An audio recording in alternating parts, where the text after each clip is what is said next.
Hi, I'm Ryan Matthews from Off-Leash Dog Training, where we help people enhance their relationship with their dog and training that results in a happy, obedient, and balanced dog.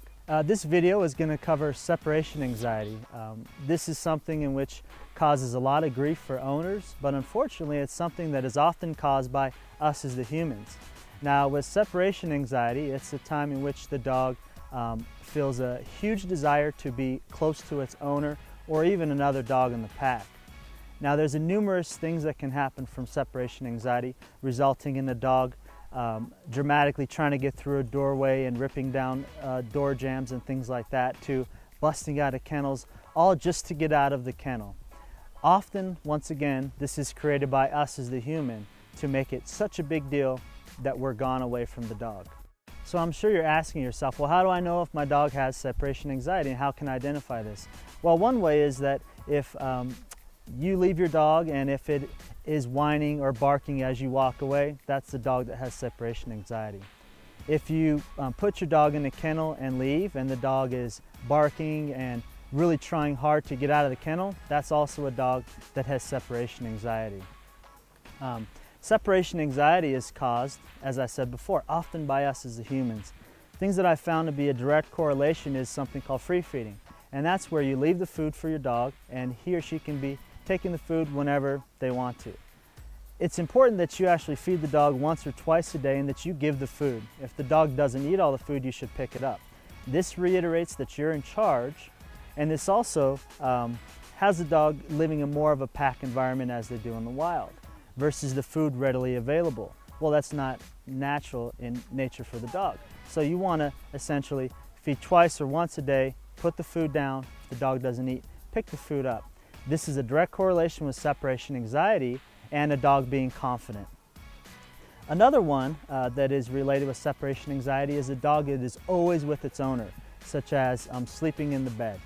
So if you find that your dog has separation anxiety and it also sleeps in the bed, that's a behavior that you're going to want to stop.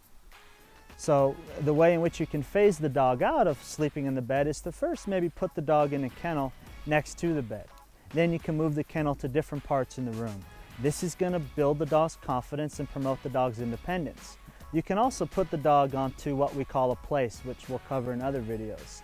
The place command gives the dog a boundary, a spot to go to, rather than being right there next to you all the time. One thing that I've found to be the biggest impact on separation anxiety is something that we as the humans do, which is where we're making it a big deal when we leave the house and making it a big deal when we come home.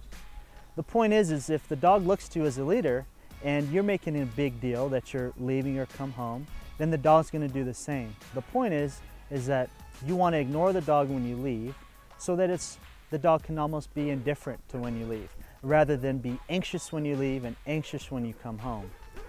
From that anxiety, the dog is then going to do things like find a way to channel it, such as become destructive in the house or try to bust out of the kennel, all in hopes to reach you.